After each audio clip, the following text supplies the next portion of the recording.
Yun ay sobrang mahal ang talbos at madalang ang talbos ng alugbate. Ang alugbate ay gumaganda kahit walang balag. Ito'y gumagapang sa lupa. Ito isang puno lang at marami ng talbos.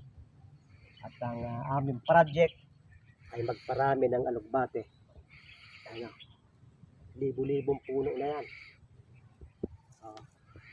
Kaya yung malimit ay ito. Pag yan ay ganyan nakataas, bubunutin na namin yung gitna at ipagbibili na. At yung naiwan, siyang pasusuluyin para tuloy-tuloy ang harvest ng alugbate sa looban ng wadi. Tingnan ninyo, maganda na oh. Nakatuwa oh. Ilang araw pa lang na itanim yan. Ang pinagkuhaan niya ay ganito lang kapangit oh. Sapagkat summer nga, natuyo ng ninyo ay tumubo ng ganyan oh. Binawasan namin at itinanim, ikinalat. Marami. At hindi namin inubos ng bunot sapagkat ito ay lalagyan na lamang ng ipot ng manok at palalaguin na. Ito ay mint. Palalaguin na namin yan. Mayroong may kasamang may kasamang sampasampalukan. Napakahirap pagmahal nito ngayon. Para dumami yung inyong kakapunin, puputulin nyo yung dulo. At yan ay sa isang linggo na malawak na yan. Napakarami ng suloy niyan na yung kanyang puno ay lalaki. Kaya na ito lamang yung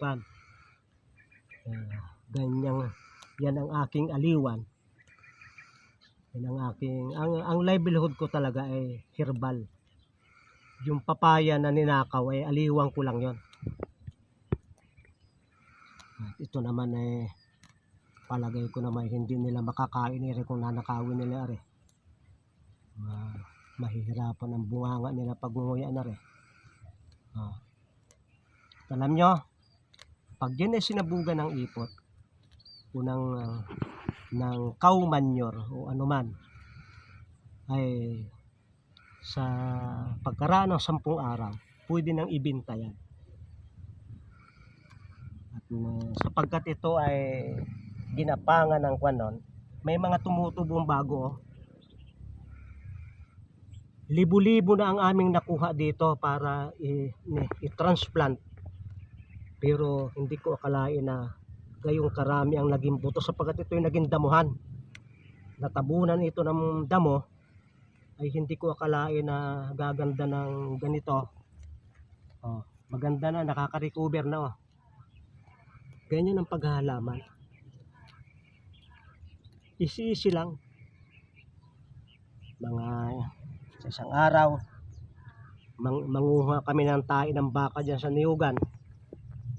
Aming ilalagay dito. Pwede na maghalaman ng hindi magastos.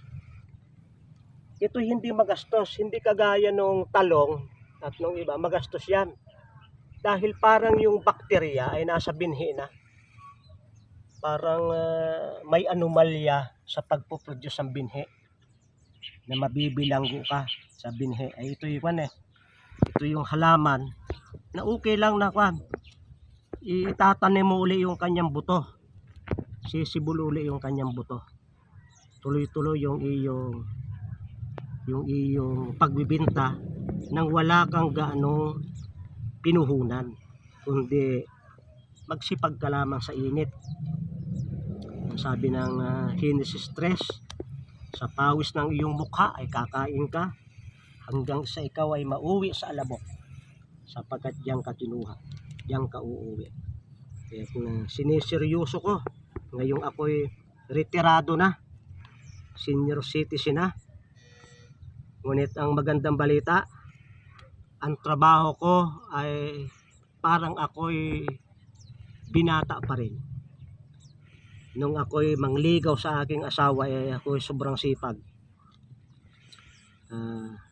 Pag mga bakanting oras, ako'y kasama ng mga bata na nangunguha ng seaweed sa baybayin ng Pacific Ocean para ipasalubong doon sa aking sweetheart sa Bulacan, si Mami, naging asawa ko.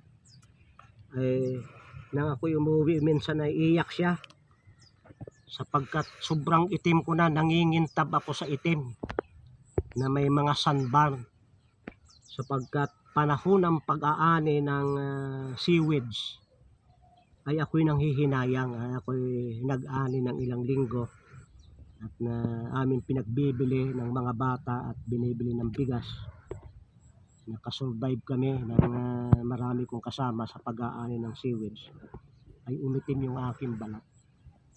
Kahit naman umitim yung aking balat ay hindi naman nagbago yung kanyang pagmamahal.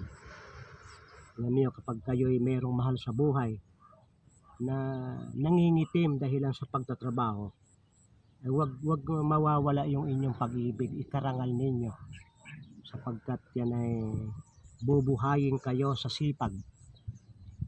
Kaya nang kami kinasal na, napakasipag ko para makasurvive pag-aaral ng mga anak noong high school pa. Gumagawa ako ng maraming pagkakitaan. Ako'y nag-iimbento ng tinapay, candy. Marami kong alam na lutong candy. May taga-deliver sa mga school para madagdagan yung income. Hindi kinakailangan magnakaw para madagdagan yung income. Pwede kang magsibag. Lagi ako nanghihiram ng mga lute, ririnta, pero kadalasan ay hindi na ako pinagbabayad. Gamitin mo na lang, pastor, hanggang gusto mo, magandang at nalilinis. Yun ang ako'y nasa Lumban, Laguna. Yung inuupahan ko ay ang harapan ay simento.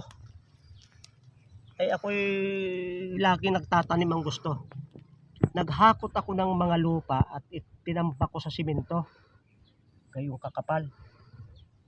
Say, pastor, hindi po gagandang halaman dyan at yan po'y simento.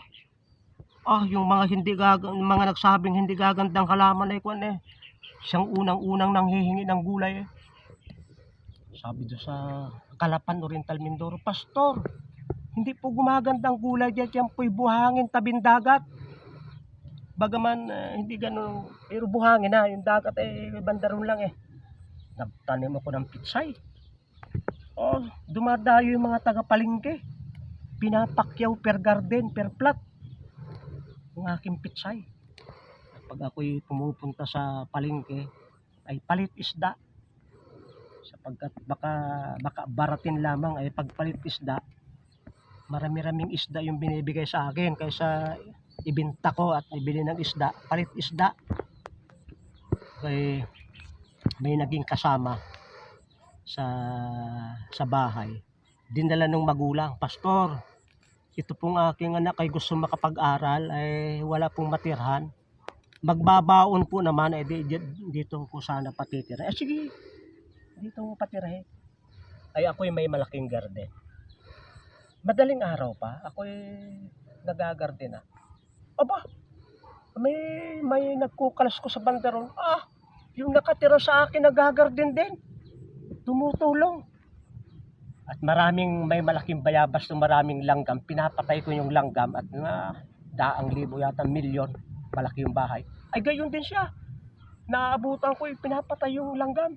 Ako, bumunga yung bayabas ng napakaraming bunga. Malaking puno. Yung aming mga gulay ay napakarami. Ang pangalan niya ay Joey Fernandez. Miss na miss ko yung taong yun sapagkat talaga namang sinuportahan ako sa pag-garden. Kung ano ang aking ginagawa, hindi ko na inuutusan, ay ginagawa din. Kaya yun, ako'y tuwang-tuwa doon. Hindi ko nakaalam kung nasaan siya ngayon. Nasa San Mariano, Rojas, Oriental Mindoro yung nakatira. Hindi ko siya malilimutan. Maraming salamat sa inyong pagsubaybay sa Natural Wellness si Pastor Rita.